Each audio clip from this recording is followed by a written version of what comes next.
Good morning students, गया guidance programme में मैं आपका फिर से स्वागत करती हूँ। बच्चों, आप पिछली कक्षा में इवोल्यूशन चैप्टर को पढ़े थे। आज मैं उसी चैप्टर से रिलेटेड बहुत सारे एमसीक्यूज, लघु उत्तरीय प्रश्न और दीर्घ उत्तरीय प्रश्न लेकर आई हूँ, जिससे कि आप एक बार पुनः अपने इस पाठ को रिफ्रेश कर लें, रिकॉल कर लें, ताकि आने वाली परीक्षा में आप इससे रिलेटेड जितने भी क्वेश्चंस आते हैं, चाहे वो किसी भी तरह के हों, आप उसे सॉल्व करें और बहुत अच्छे मार्क्स लाएं। तो शुरू करते हैं अपना पाठ इवोल्यूशन। तो हमारे सामने जो बच्चों स्लाइड में सबसे पहले ऑब्जेक्टिव क्वेश्चंस है, जिसे हम एमसीक्यू या बहुविकल्पी प्रश्न कहते हैं। एक चीज़ और देखने में आता है कि बहुविकल्पी प्रश्न करने के बाद हम जो हैं वो सेकंड जो हमारा सेक्शन होता है क्वेश्चन का और थर्ड सेक्शन, जैसा कि आपको जानकारी हो गई होगी कि इस बार जो बिहार बोर्ड जो परीक्षा लेने जा रही है, वो जो क्वेश्चंस होंगे वो 3 सेक्शन में डिवाइड होंगे, सेक्शन ए, सेक्शन बी और सेक्शन सी। बच्चों, अमूमन होता ये था पिछले वर्षों तक कि आप लोग एमसीक्यूज को सॉल्व करते थे और रिटन सेक्शन को छोड़ देते थे। तो इस बार ये मान्य नहीं होगा, आपको सारे सेक्शन के क्वेश्चंस अटेम्प्ट करने होंगे, उसे सॉल्व करने का प्रयास करना होगा। इसमें 35 नंबर का जो एमसीक्यूज है उसमें से आप 35 को सॉल्व करेंगे और 20 नंबर का आपका हो जाएगा लघु उत्तरीय प्रश्न, शॉर्ट आंसर, जिसमें 2 नंबर के क्वेश्चंस होंगे, जिसमें एक शब्द में या एक वाक्य में या किसी एक टर्म को दे करके उसके बारे में 2 से 3 लाइन लिखना होगा। क्योंकि 2 नंबर का क्वेश्चन है तो मैक्सिमम इसे 50 से 80 शब्द में लिख सकते हैं। अगला हमारा पोर्शन है दीर्घ उत्तरीय प्रश्न। बच्चों, दीर्घ उत्तरीय प्रश्न 5 अंक का होगा और ये 5 अंक का क्वेश्चन जो होता है वो लगभग 4 से 5 पेज में यानी 500 शब्द तक जाने चाहिए।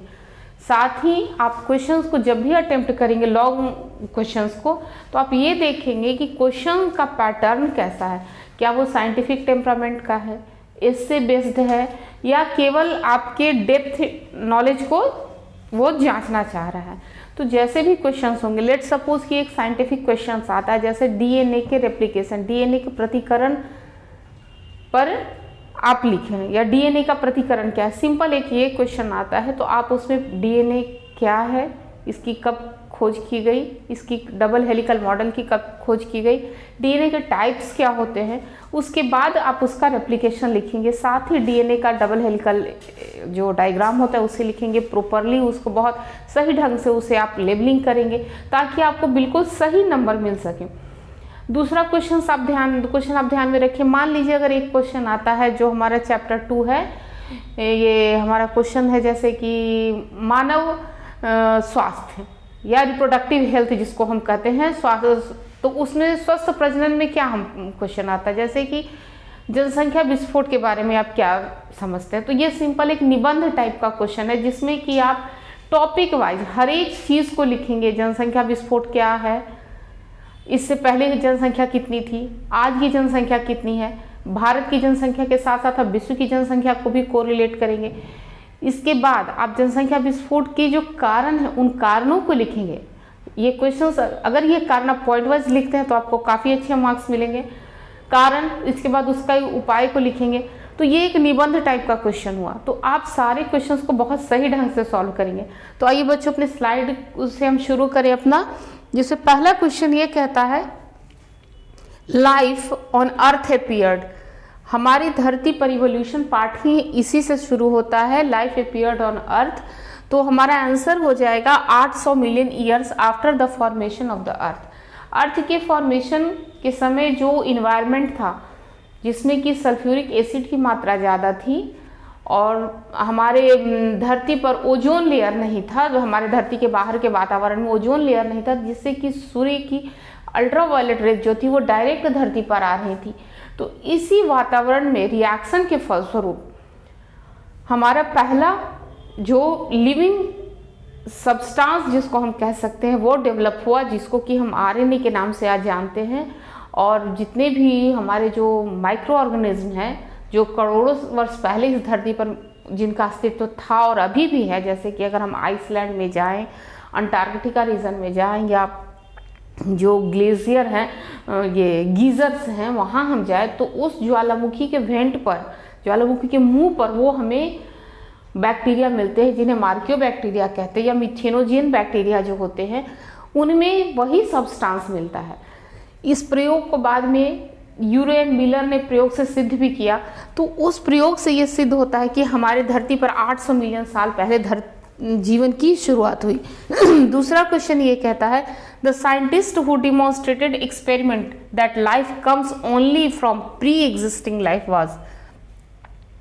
बच्चों, जैसे ही धरती पर जीवन की शुरुआत हुई हम ये खोजने लगे तो इसे बहुत सारे हाइपोथेसिस आए, बहुत सारे आइडियाज आए।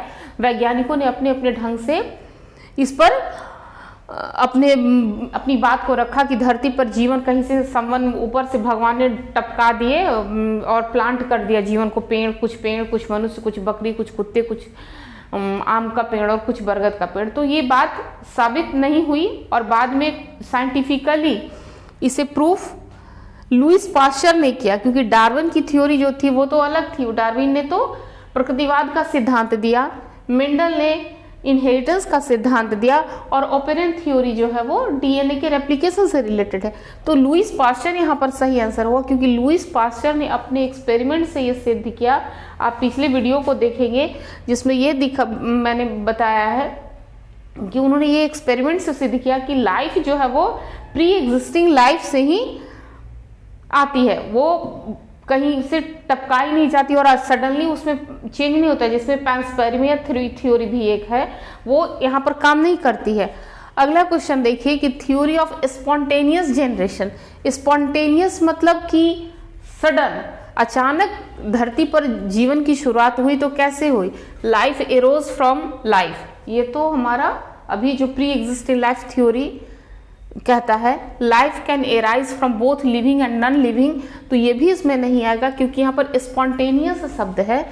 Life can arise from non living only thing and the last is the life arise spontaneously neither from living nor non living, तो ये भी नहीं होगा। हमारा आंसर सी होगा, क्योंकि स्पॉन्टेनियस जनरेशन ही ये बताता है कि नॉन लिविंग थिंग्स है। जिस समय पृथ्वी का जो वातावरण था उस समय मीथेन और अमोनिया जैसे कंपाउंड थे और उस कंपाउंड से फिर आरएनए का फॉर्मेशन हुआ और आरएनए से फिर डीएनए बने और डीएनए से आज हम मल्टी न्यूक्लिएटेड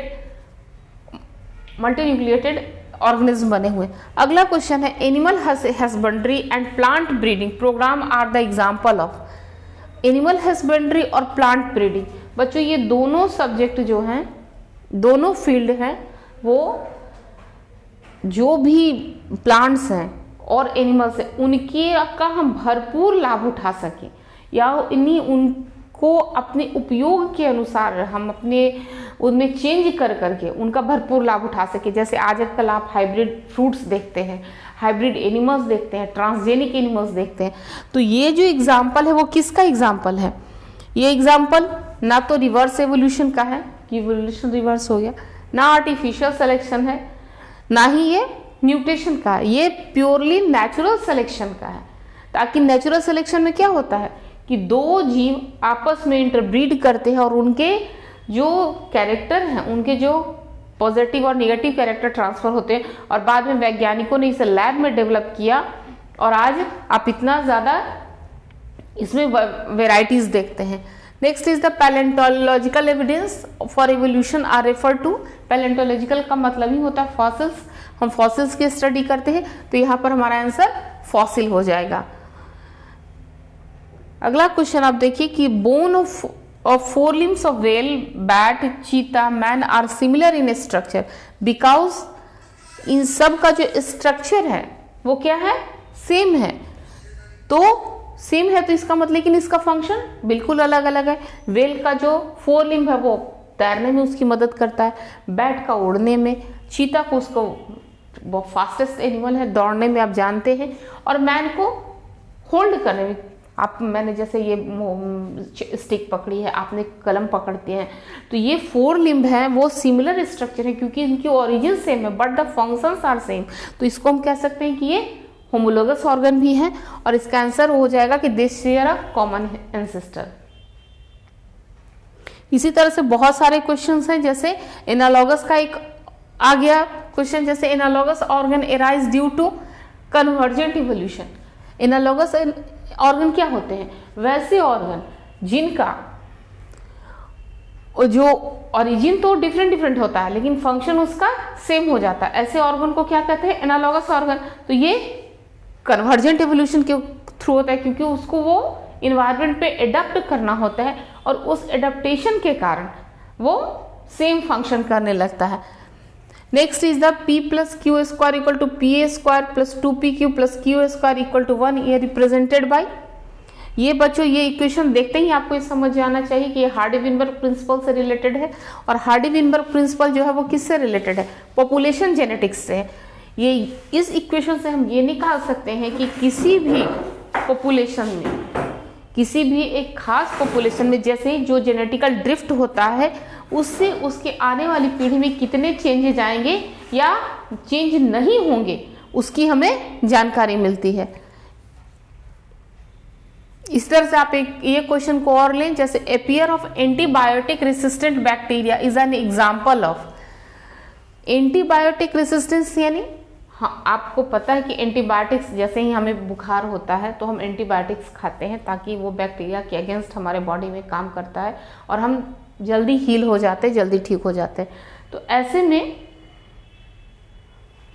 ये कहता है कि एंटीबायोटिक, जो बैक्टीरिया जिस पर एंटीबायोटिक्स का सबसे ज़्यादा असर होना था वो एंटी हो गया, यानी कि वो रेसिस्ट कर रहा है, उस एंटीबायोटिक से उसका बॉडी अडेप्टेड हो गया। अब एंटीबायोटिक का जो केमिकल है वो उस बैक्टीरिया को हार्म नहीं कर पाएगा, नुकसान नहीं पहुंचाएगा।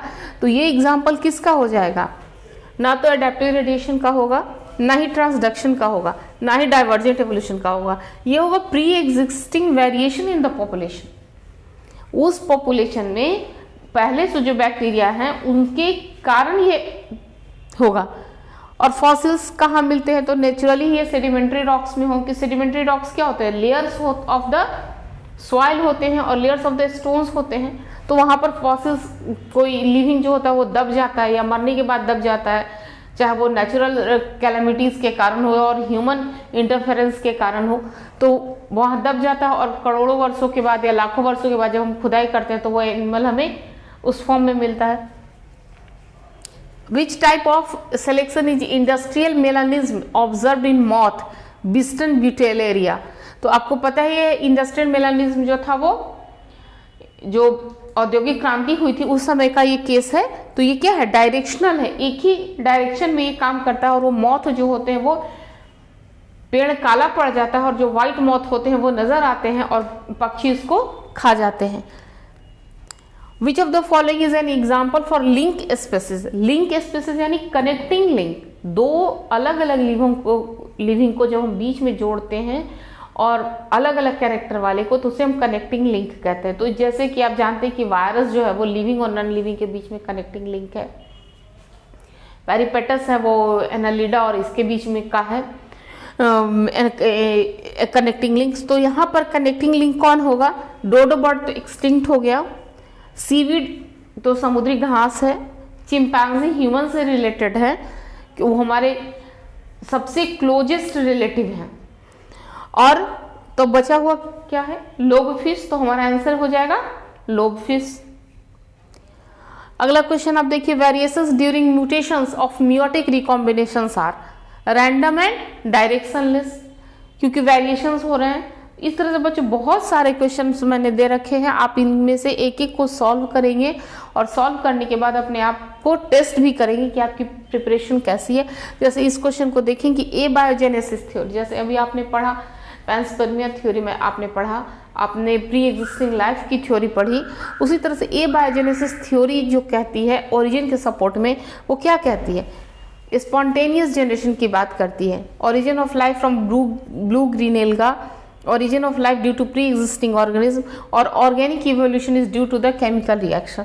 तो नहीं, ये बायोजेनेसिस का मतलब ही होता है स्पॉन्टेनियस जनरेशन को ये सपोर्ट करता है कि लाइफ जो है वो पहले से कहीं पर थी। who proposed that the first form of the could have come from pre-existing non-living। Organic molecule. अभी मैंने इसकी बात की थी, ओपरेन एंड हाल्डेन ने ये कॉन्सेप्ट दिया था, थ्योरेटिकल कॉन्सेप्ट दिया था कि लाइफ जो है वो नॉन लिविंग ऑर्गेनिक मॉलिक्यूल से ही डेवलप हुए हैं। ये कॉन्सेप्ट ओपरेन और हाल्डेन का था, हालांकि वो इसका एक्सपेरिमेंटल प्रूफ नहीं दे पाए थे, लेकिन बाद में यूरी एंड मिलर ने इसी थ्योरी पर काम कर करके इनकी थ्योरी को सही साबित किया था कि लाइफ जो है वो ऑर्गेनिक मॉलिक्यूल से डेवलप हुए हैं। इसके बाद इसी से रिलेटेड ये भी क्वेश्चन है, अगर ये शॉर्ट नोट्स में आता है बच्चों तो आप इसको लिख सकते हैं कि who give the concept of pre existing life. तो ओपरेन एंड हाल्डेन ने, Yuri and Miller experimentally proved it, and the correct sequence of the manufacturing of compounds on the primitive, और प्रिमिटिव अर्थ पर एक सीक्वेंस में कंपाउंड का formation हुआ। तो वो सही सीक्वेंस क्या था? Ammonia, carbohydrate, protein and nucleic acid, क्योंकि अमोनिया, कार्बोहाइड्रेट और प्रोटीन मिलकर के फिर न्यूक्लिक एसिड का फॉर्मेशन करते हैं। तो इस तरह से बहुत सारे क्वेश्चंस हैं, आप इनको सॉल्व करें। ये बहुत ही आसान क्वेश्चन है। The first life originated in water.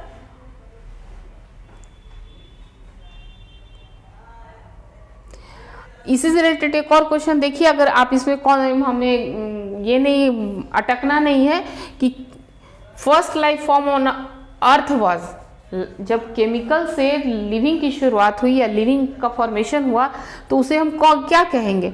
उसे हम साइनोबैक्टीरिया तो बिल्कुल नहीं कहेंगे कि साइनोबैक्टीरिया ब्लू ग्रीन बैक्टीरिया है। ऑटोट्रॉफ भी नहीं कहेंगे। हेटेरोट्रॉफ और ऑटोट्रॉफ क्या है आप जानते हैं बच्चों। साथ ही फोटो ऑटोट्रॉफ ये भी आप नहीं जानते हैं कि फोटो ऑटोट्रॉफ क्या होता है। तो हमारा ऑप्शन बच गया कीमो हेटेरोट्रॉफ, यानी केमिकली लिविंग की शुरुआत हुई।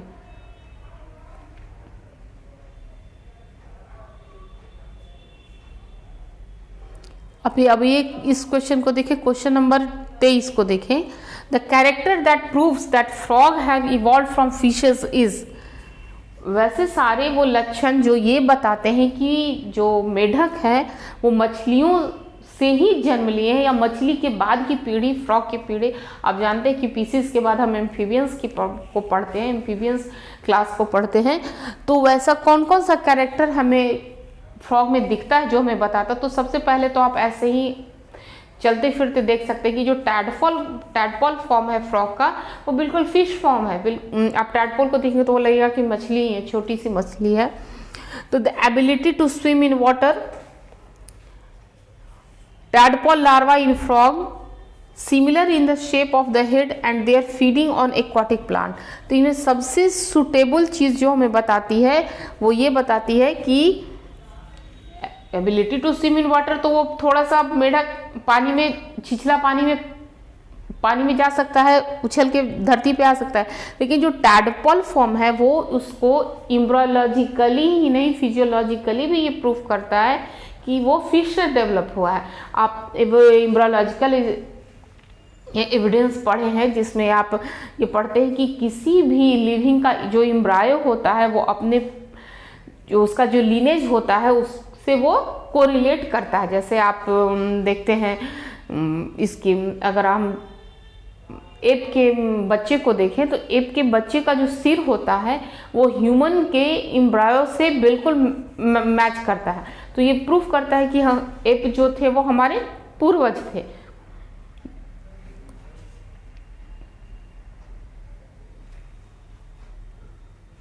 अब आप ये देखिए बच्चों, यहाँ identifying the correct arrangement of the period of Palaeozoic era को आप अरेंज करिए in ascending order. Ascending order का मतलब ही होता है बढ़ते क्रम में इन जियोग्राफिकल टाइम स्केल। तो जियोग्राफिकल टाइम स्केल में जब हम इसको करेंगे तो सबसे पहले कैम्ब्रियन होगा, फिर ऑर्डोविशियन, सिल्यूरियन, डिवोनियन, कार्बोनिफेरस और फिर पर्मियन एरा होगा। तो इस तरह से बहुत सारे क्वेश्चंस यहाँ पर हैं, आप एक एक करके उनको सॉल्व करें। अगला क्वेश्चन ऐसे भी आ सकता है कि हाइपोथेटिकल वर्टिब्रेट्स का इवोल्यूशन। हाइपोथेटिकल माने क्या? बहुत बच्चों आपको पता है कि जो भी हम इवोल्यूशन की जानकारी लेते हैं या अभी भी जो हमें जानकारी है वो सभी फॉसिल्स पर डिपेंड है। मोस्टली जो जानकारी वो फॉसिल्स बेस्ड है और इसमें एक हमें मिलता है 20 लाख साल पहले का और एक मिलता है 5 लाख साल पहले का। तो कहाँ 20 लाख साल पहले का लिविंग और 5 लाख साल का लिविंग, तो बीच में जो 10-15 लाख साल के लिविंग की तो हमें कोई जानकारी मिलती नहीं है, और अगर मिलती भी है तो बिल्कुल अलग मिलती है। तो ऐसे में हम बहुत कुछ इमेजिनरी कर करके पढ़ते हैं, तो उस इमेजिनरी में हम बहुत कुछ हाइपोथेटिकली मान लेते हैं। तो उस हाइपोथेटिकल स्टेट में आप देखिए, कहता है कि हाइपोथेटिकल वर्टिब्रेट को आप टाइम स्केल में अगर इंक्रीजिंग ऑर्डर में बांटिएगा तो उसका टाइम पीरियड क्या होगा।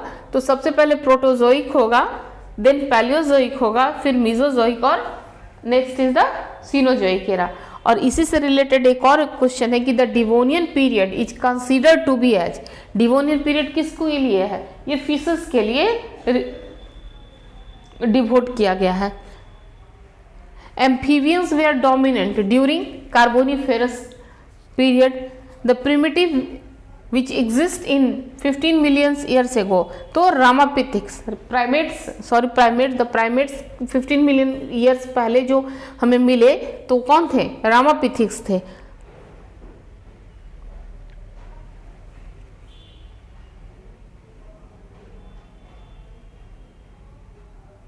अब आप देखिए एक ये क्वेश्चन यहाँ आप अंडरलाइन देखिए, लूसी जो एक साइंटिस्ट का नाम था जिन्होंने ऑस्ट्रेलोपिथेकस का काम किया था, और लेबियो जो थे उन्होंने इस पर रामापिथिक्स पर काम किया था, और लूसी ने ऑस्ट्रेलोपिथेकस पर काम किया था। तो one of the oldest, best preserve and most complete hominid fossils is known as Australopithecus.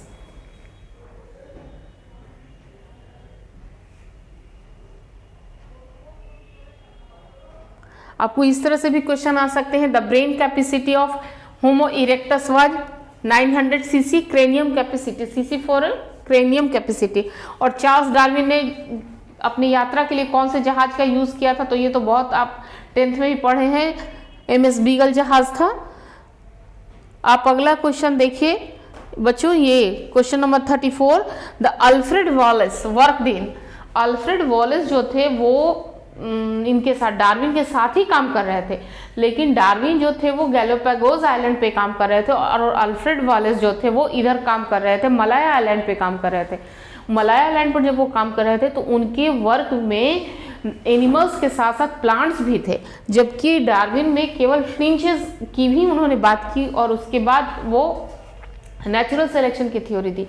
बाद में वॉलेस और डार्विन दोनों के काम को एक साथ नेचुरल सिलेक्शन थ्योरी के रूप में मान्यता दी गई। तो अल्फ्रेड वॉलेस कहाँ काम किए, मलाया आइलैंड पे काम किए। अगर इससे रिलेटेड एक और क्वेश्चन आता है तो आप उसमें लिखेंगे कि he worked both on plants and animals. Theory of natural selection was given by Charles Darwin.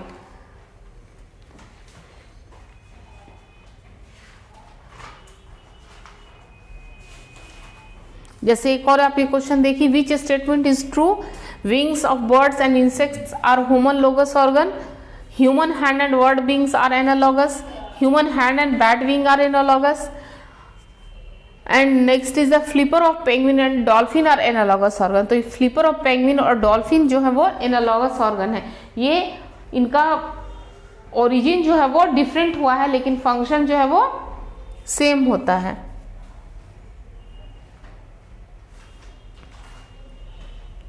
ये तो इंग्लैंड में एग्जाम्पल है नेचुरल सिलेक्शन का, तो ये आप कई बार पढ़ चुके हैं।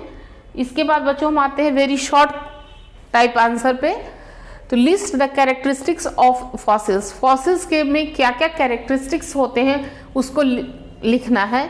तो सबसे पहले फॉसिल्स जो होता है वो कनेक्टिंग लिंक होता है डिफरेंट स्पीसीज के बीच में। जैसे आप आर्कियोपेट्रिक्स की बात करते हैं तो वो कनेक्टिंग लिंक है between the Reptilia and the birds. इसके बाद वो टाइम पीरियड को भी हमें डिसाइड करने में हेल्प करता है। आप जानते हैं कार्बन 14 रीडिंग को, और उससे हम उसका टाइम पीरियड निकालते हैं। साथ ही वो identifying the evolutionary traits of the organism and their ancestor, वो पूर्व जो पहले के जो जीव थे उससे रिलेटेड, उससे कोरिलेट करने में भी हमें हेल्प करता है। एक और क्वेश्चन देखिए, how is the age of living tree estimated. तो जो रिंग्स होते हैं उससे रिलेट हम करते हैं। तो ये तो बहुत ही आसान क्वेश्चन था। अब एक और क्वेश्चन आप देखिए, अभी आपने प्लांट्स की बात सुनी, फॉसिल्स की बात सुनी, तो आप यहाँ देखिए कि एज ऑफ रॉक हम कैसे एस्टिमेट करेंगे। पत्थरों का भी तो रॉक एज होता है कि वो कितने पुराने पत्थर हैं। तो रॉक का जो एज होता है वो amount of certain radio active elements in the rock. Rock में जो रेडियो एक्टिव एलिमेंट्स मौजूद होते हैं उससे हम रॉक के एब्सोल्यूट एज को निकाल सकते हैं। इसे बच्चों अब एक सबसे इंपॉर्टेंट क्वेश्चन ये देखिए, जेनेटिक ड्रिफ्ट, ये कई बार आ चुका है। जेनेटिक ड्रिफ्ट क्या होता है? तो genetic drift is a mechanism, एक तरीका है जिससे किसी भी पॉपुलेशन में एलील की फ्रीक्वेंसी को हम निकाल सकते हैं। और इसमें क्या होता है कि this is effective in maximum in small population. Small population में ज़्यादा इफेक्टिव होगा। ये पिछले क्लास में भी मैंने आपको बताया था कि जैसे अगर किसी पॉपुलेशन में दो जो है वो प्योर टॉल प्लांट हैं और दो प्योर डॉर्फ प्लांट हैं और एक जो है वो मिक्स है, हेट्रोगैमेट्स है, तो वैसे में इसकी क्या चांसेस हैं कि जो अगला जनरेशन होगा या और वो आपस में इंटरब्रीड करते हैं, तो इसकी क्या संभावना होगी कि अगली जनरेशन में कितने हेट्रोगैमेट्स प्लांट्स हो सकते हैं। तो ये हम जेनेटिक ड्रिफ्ट में पढ़ते हैं और ये क्वेश्चन काफ़ी इंपॉर्टेंट है, हमेशा आता है। साथ ही ये क्वेश्चन भी काफ़ी इंपॉर्टेंट है, नेचुरल सिलेक्शन क्या होता है? तो the process of the survival and reproductive rate of individual with certain characteristics are greater than the other individual in the population, this is called the natural selection. अगला question है कि factor जो Hardy-Weinberg equilibrium को effect करते हैं, जो अभी आपने पढ़ा Pa² plus 2pq plus q square, तो उसको इफेक्ट करने वाले कौन कौन से फैक्टर्स हैं? तो जेनेटिक रिकॉम्बिनेशन, जितने ज़्यादा क्रॉसिंग ओवर होंगे उतने ज़्यादा जो इक्विलिब्रियम होगा वो एक डायरेक्शनल में शिफ्ट होता चला जाएगा। जीन फ्लो, साथ ही जेनेटिक ड्रिफ्ट, नेचुरल सिलेक्शन और म्यूटेशन।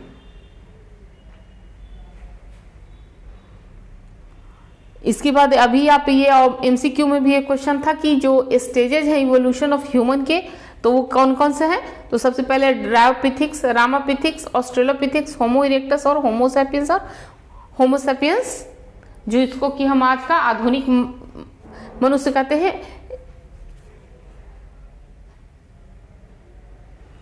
ये भी क्वेश्चन काफी इंपॉर्टेंट है। एडेप्टिव रेडिएशन से आप क्या समझते हैं?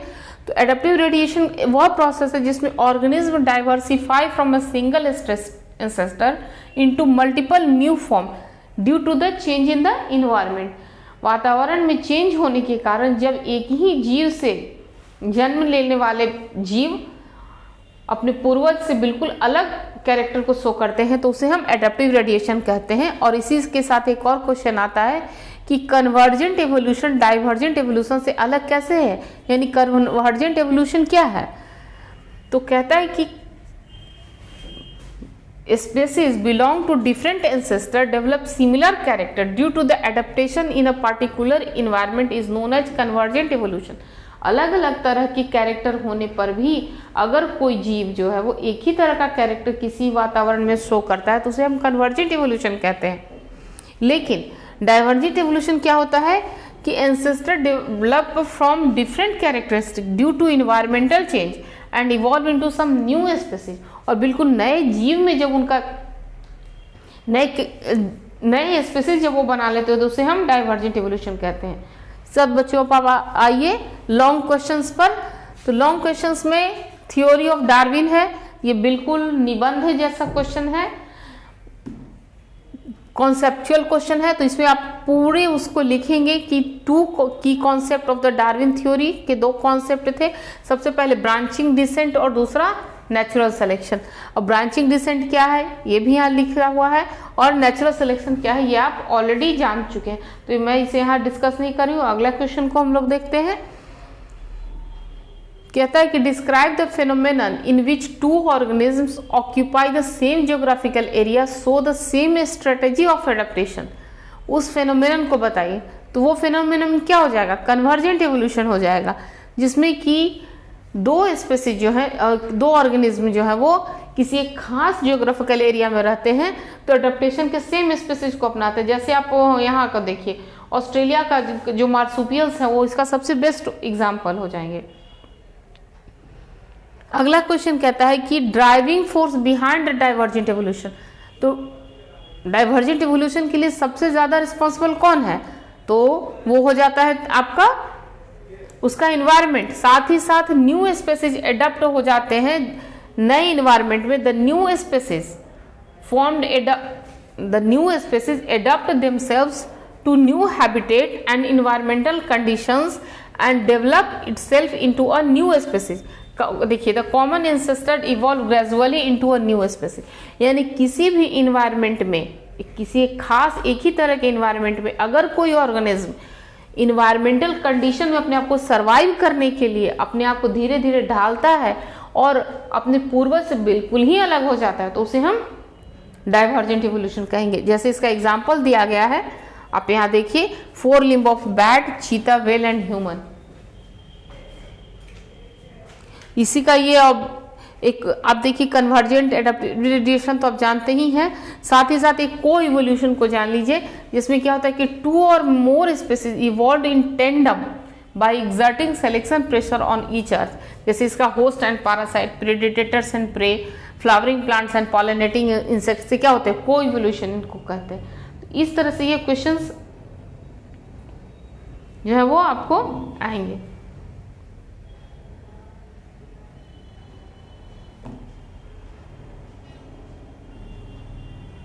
तो बच्चों ये सारे क्वेश्चंस आपके जो थे वो मैंने सॉल्व किए हैं। आई होप कि ये सारे क्वेश्चंस आप समझे होंगे और इन सब को आपने सॉल्व करने की भी पूरी कोशिश की होगी। आप पहले से भी इसको सॉल्व किए होंगे।